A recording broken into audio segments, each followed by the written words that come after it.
इसी चुनाव में न केवल ईवीएम हटेगी बल्कि बैलेट पेपर से 2024 का चुनाव होगा। और अगर ईवीएम को नहीं हटाया, जबरदस्ती ईवीएम से चुनाव कराने की कोशिश की सरकार ने और इलेक्शन कमीशन ने, तो इसके परिणाम कुछ और ही होंगे। भाजपा हटाओ, देश बचाओ, अभी आंदोलन सीएनआरसी का और भी ज्यादा बढ़ेगा। तो एक बार मोदी को भी धन्यवाद देना चाहिए कि भाई इलेक्शन से ठीक पहले जो आग लगाई है, अब उसमें थोड़ा सा और वो भड़केगी आग। 10.25% लोगों ने ईवीएम को हटाने के लिए ज्ञापन के साथ में सिग्नेचर अपने करके दिए और शहीद आजम भगत सिंह जी की फोटो लेकर ईवीएम को खत्म करने के लिए प्रण लें साथियों।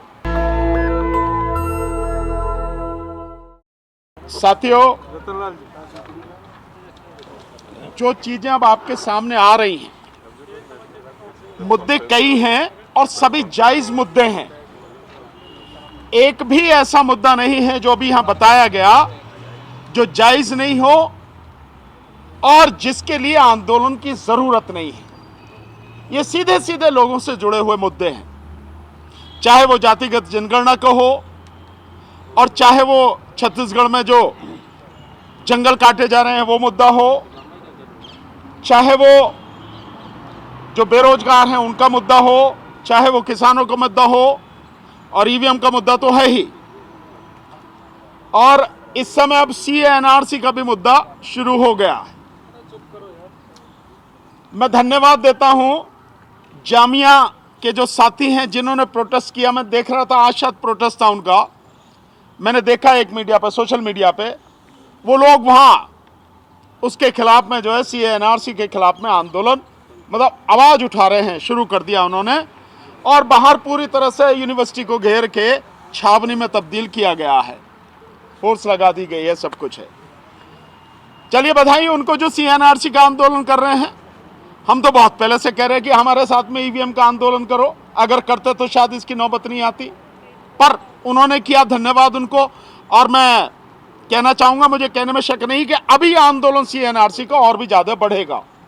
तो एक बार मोदी को भी धन्यवाद देना चाहिए कि भाई इलेक्शन से ठीक पहले जो आग लगाई है, अब उसमें थोड़ा सा और वो भड़केगी आग। धन्यवाद उनको भी।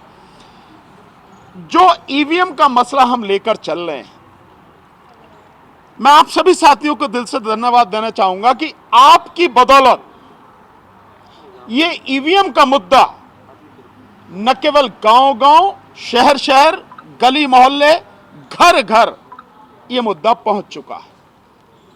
हम लोगों को सब लोग देख रहे हैं और हमारे अलावा भी जो जगह जगह देश में अलग अलग जगह साथी लगातार आंदोलन कर रहे हैं। इस विषय में मैं आपको बताऊं, महाराष्ट्र बहुत जबरदस्त तरीके से आंदोलन कर रहा है। हम लोग होके आए वहां पर, नागपुर में बहुत जबरदस्त मीटिंग रही। इसके अलावा गोवा, आप अंदाजा लगाइए कि गोवा में कुल जो वोट हैं 11 लाख वोट हैं टोटल, 2 पार्लियामेंट्री कॉन्स्टिट्यूंसी हैं। और अभी हम जो पीछे गए हैं 4 तारीख को, 1 लाख लोगों ने चीफ इलेक्टोरल ऑफिसर को जो ज्ञापन दिया, 1 लाख लोगों ने सिग्नेचर करके उसके साथ में दिए। इतनी जबरदस्त मीटिंग है, हाईली एजुकेटेड लोग हैं वहां के। 10.25% लोगों ने ईवीएम को हटाने के लिए ज्ञापन के साथ में सिग्नेचर अपने करके दिए। ये आंदोलन इस तरह से फैल रहा है। लेकिन इसके साथ साथ, इससे पहले मैं आंध्र प्रदेश में गया, कडप्पा में बहुत जबरदस्त मीटिंग वहां पर हुई है। कडप्पा में हम लोग लगातार, साउथ में बहुत जबरदस्त तरीके से ये चीजें चल रही हैं, कोशिश हम लोग कर रहे हैं कि मीटिंग हो। लेकिन अब क्योंकि ये रमजान का पावन महीना भी शुरू हो गया है, मैं आपके माध्यम से ये बधाई भी देना चाहूँगा सभी मुस्लिम समाज के मेरे साथियों को, भाइयों को।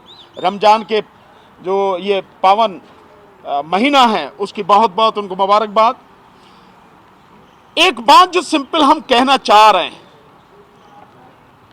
जो 23 तारीख को शहीद आजम भगत सिंह जी का शहीदी दिवस है, उस दिन जो ईवीएम के लिए जो प्रोग्राम सबसे अभी निवेदन किया गया, आदरणीय राजेंद्र पाल गौतम जी ने जो बताया, उसमें छोटा सा बस आपको क्लियर करना चाहता हूं कि देश में हर व्यक्ति से हमारा यह निवेदन है, वो चाहे गांव में रहता हो, शहर में रहता हो, किसी शहर में मोहल्ला हो, बड़ा हो, वहां हो, जहां भी उनको ठीक लगे वहीं पर सारे के सारे लोग इकट्ठे होकर 10, 20, 50, 100, 200, 500 जो भी उस दिन इकट्ठे हों और दो काम उस दिन करें। एक, उस दिन पूरे दिन व्रत रखें, उपवास रखें और शहीद आजम भगत सिंह जी की फोटो लेकर ईवीएम को खत्म करने के लिए प्रण लें। साथियों, मीटिंग करें, बाकायदा सब लोग इकट्ठे होकर मीटिंग करें और वो जो प्रण लें और जो वहां मीटिंग करें उस मीटिंग की वीडियो बनाएं। जो भी अच्छे बोलने वाले साथी हो बोले, 2, 3, 4 जो उनकी सबकी वीडियो बनाएं, छोटी छोटी वीडियो बनाएं और इन वीडियोस को सोशल मीडिया पर डालें। जिस तरह से हम लोग ये प्रेस कॉन्फ्रेंस करके डालते हैं, जो भी कहीं मीटिंग होती है, आंदोलन होता है, हम उसकी वीडियो बना के डालते हैं, ऐसे ही आप भी डालें। इसका नतीजा क्या होगा? इसका नतीजा यह होगा कि हमारे साथ साथ पूरी दुनिया को, देश के लोगों को, सरकार में बैठे हुए गूंगे बहरे लोगों को, देश की अदालत को, सामाजिक संगठनों के जो जुड़े हुए लोग हैं, जो आपके सिविल सोसाइटी के जो लोग हैं, उन सबको पता लगेगी कि आंदोलन कितना नीचे तक पहुंच चुका है। और अगर ईवीएम को नहीं हटाया, जबरदस्ती ईवीएम से चुनाव कराने की कोशिश की सरकार ने और इलेक्शन कमीशन ने, तो इसके परिणाम कुछ और ही होंगे। यह मैसेज वहां तक पहुंचना चाहिए, तो इसलिए वीडियो बनाए। मैं शहीद भगत सिंह जी की जो बात हम लोगों ने डिसाइड की है, देखिए शहीद भगत सिंह जी के विषय में 2 कोटेशन में उनकी कही हुई बात जो मैं आपके सामने रखता हूं, इसको समझना बहुत जरूरी है। 23 साल की उम्र में एक व्यक्ति कितनी व्यापक और कितनी सामाजिक और मानवीय सोच लेकर जीवन जीने वाला हो सकता है, 2 उनके कोटेशन इससे अंदाजा लगाएं। शहीद भगत सिंह जी ने कहा था कि क्रांति का मतलब यह नहीं है कि इसमें खून खच्चर हो, हथियार उठाए जाएं। क्रांति का मतलब है कि जो अन्याय और असमानता पर आधारित व्यवस्था है, वो व्यवस्था बदलकर समानता और न्याय पर स्थापित व्यवस्था कायम की जाए। आप सोचिए कितनी बड़ी बात है कि समानता और न्याय पर आधारित व्यवस्था होनी चाहिए ताकि हर किसी को न्याय मिल सके, समानता मिल सके, हर किसी का सम्मान हो सके।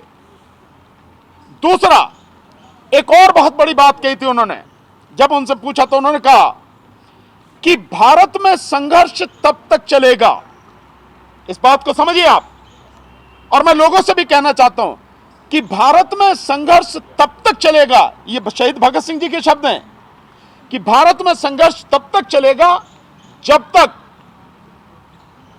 शोषण करने वाले लोग, जो कमजोर और गरीब लोग हैं, उनका शोषण करना बंद नहीं कर देंगे। शोषण करने वाले लोग, ये जरूरी नहीं कि वो अंग्रेज ही हो, वो अंग्रेज भी हो, उनके साथ में गठबंधन किए हुए भारतीय हो, और चाहे मूल रूप से भारतीय हो, ये तब तक संघर्ष चलेगा। आज वही स्थिति है। आज अंग्रेज तो नहीं है, लेकिन अंग्रेजों के बाद जिन लोगों ने यह सत्ता हाथ में ली है और आज जिनके पास सत्ता है, इन्होंने तानाशाही की तमाम जो सीमाएं हैं वो सब खत्म कर दी हैं और लगातार अन्याय और अत्याचार करते चले जा रहे हैं। यहां तक कि न्यायपालिका को भी अपनी बदमाशियों से बख्श नहीं रहे हैं। एक बहुत छोटी सी बात, बाकी उसके विषय में हमारे मलिक साहब बताएंगे, पर मैं एक चीज आपको बता रहा हूं। एक बड़ी मजेदार बात हुई है, जब ये इलेक्टोरल बॉन्ड का जो फैसला 11 तारीख को जो हुआ है, और कहा उन्होंने कि 12 तारीख की शाम को आपको हर सूरत में देना होगा, एसबीआई को जो कहा, और एसबीआई ने दे भी दिया। जब तब आपके पास था ही अवेलेबल, हर कोई जानता था, तो समय क्यों मांग रहे थे? इसी से पता लगती है कि किस तरह से सरकार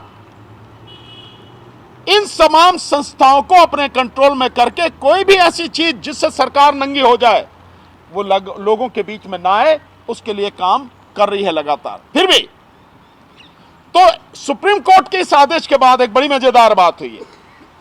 हमारे यहां जो सुप्रीम कोर्ट के जो प्रेसिडेंट हैं, उन्होंने एक लेटर लिखा है। मैं चाहता हूँ उसका खुलासा वही कर दें। मलिक साहब कहेंगे, मैं पूरा करेंगे, मैं छोटा सा, मतलब ये भी बड़े दुख की बात है कि सुप्रीम कोर्ट का प्रेसिडेंट राष्ट्रपति को लिख रहा है कि भाई इस विषय पे आप जो है सुप्रीम कोर्ट से सलाह मांग लो।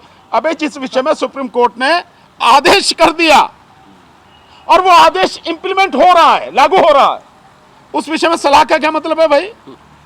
वो तो वैसे ही कहानी खत्म हो गई। लेकिन आप इससे देखेंगे कि लोगों की जो अन्याय को बनाए रखने की और सच को छुपाए रखने की जो घिनौनी मानसिकता है वो किस हद तक है, कहां तक गिर चुकी है। सर वो 23 तारीख को भाजपा हटाओ देश बचाओ का हैशटैग, जी उसी दिन एक और भी हैशटैग चलेगा 23 तारीख को, भाजपा हटाओ देश बचाओ, भाजपा हटाओ _ देश बचाओ, यह भी हैशटैग 23 तारीख को चलेगा। सो मेरा सबसे निवेदन है कि देखिए ये आंदोलन जो हमने आपको वीडियो बना के जहां भी है, गांव में, शहर में, जिस जगह भी है, जिले पर, ब्लॉक पर, तहसील पर, विधानसभा पर, लोकसभा पर, कहीं भी आप हैं, ये मीटिंग करके और वीडियो बना के भेज दिए ताकि दुनिया को पता लगे कि देश वाकई में जाग चुका है, कोई अंधेरे में नहीं रहना चाहिए। सो मेरा यही आप सबसे निवेदन है और विश्वास रखिए कि जब आप सब लोग साथ में खड़े होंगे तो निश्चित रूप से इसी चुनाव में न केवल ईवीएम हटेगी बल्कि बैलेट पेपर से 2024 का चुनाव होगा। अब जनता को आप आगे आना होगा। नेशनल दस्तक की आपसे गुजारिश है कि अगर इसको बचाना चाहते हैं तो नेशनल दस्तक को सब्सक्राइब करने के लिए रेड कलर के सब्सक्राइब बटन को दबाएं, फिर बेल आइकन की घंटी दबाएं। नेशनल दस्तक को बचाने के लिए बहुत जरूरी है कि हर खबर को शेयर करें, लाइक करें, कमेंट जरूर करें।